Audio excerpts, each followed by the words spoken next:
বান্দরবান আসলে বাংলাদেশের সর্বশেষ ৩০০ নং আসন। যেহেতু আগামীকাল সকাল ৭টা ৩০-এর মধ্যে নির্বাচনী প্রচারণা শেষ হওয়ার একটা কথা রয়েছে নীতিমালাতে। সেই ক্ষেত্রে কিন্তু প্রার্থীরা আসলে নির্বাচনী যে বান্দরবানের ৭ উপজেলা ৩৪ ইউনিট পৌরসভা ছিল, প্রত্যেকটি জায়গায় তারা নির্বাচনী প্রচারণা চালিয়েছে। তাদের দলীয় নেতাকর্মীরাও নির্বাচনী প্রচারণায় ব্যস্ত সময় পার করেছিল।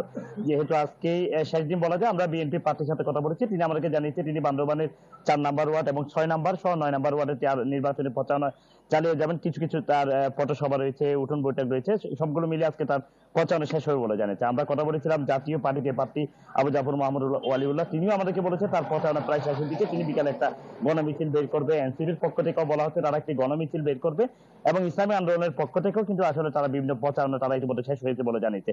আমরা সাধারণ মানুষের সাথে কথা বলেছিলাম, তারা আমাদেরকে যেটি জানিয়েছে তারা নির্বাচনের অধীর আগ্রহে বসে আছে। আগামী 12 ফেব্রুয়ারি তারা একটি সুস্থ নির্বাচনের মাধ্যমে তারা ভোট প্রদান করবে। পাশাপাশি যারা নেতাকর্মী রয়েছে তারাও কিন্তু আসলে বিভিন্ন প্রতিশ্রুতি দিচ্ছে। নির্বাচনের পরে তারা এলাকার বিভিন্ন উন্নয়ন গাথাগুলো তারা শোনাচ্ছে এবং সমস্যার সম্ভাবনা নিয়ে কাজ করার কথা বলে প্রার্থীদের নির্বাচনী প্রচারণা চালিয়েছে এতদিন। আমরা আরো একটি বিষয় লক্ষ্য করেছি, আমরা রিটার্নিং কর্মকর্তার সাথে কথা বলেছি, তারা আমাদেরকে জানিয়েছে বান্দরবানে ১৮৭টি ভোট কেন্দ্রের মধ্যে যে 11টি হেলিছুটি কেন্দ্র রয়েছে সেখানে ইতিমধ্যে হেলিকপ্টারের মাধ্যমে মালামাল এবং সরঞ্জাম পাঠানো হয়েছে এবং সব উপজেলায় ব্যাট পেপারও পাঠানো হয়েছে বলে তারা আমাদেরকে জানিয়ে। সব মিলিয়ে আগামী 12 ফেব্রুয়ারি একটি অবাধ সুস্থ নিরপেক্ষ নির্বাচনের মাধ্যমে বান্দরবানে যে ৪ জন প্রার্থী প্রতিদ্বন্দ্বিতা করছে তারা জয়ের ব্যাপারে যেমন আশাবাদী এবং প্রশাসনও বলছে আগামী 12 ফেব্রুয়ারি একটি অবাধ সুস্থ নিরপেক্ষ নির্বাচন বান্দরবানবাসীকে উপহার দিতে পারবে। জুবাইর। ইয়াসিন, ধন্যবাদ আপনাকে। দর্শক, নির্বাচনী প্রচারণার খবর জানাতে বান্দরবান থেকে যুক্ত হয়েছিলেন সহকর্মী ইয়াসিনুল হাকিম।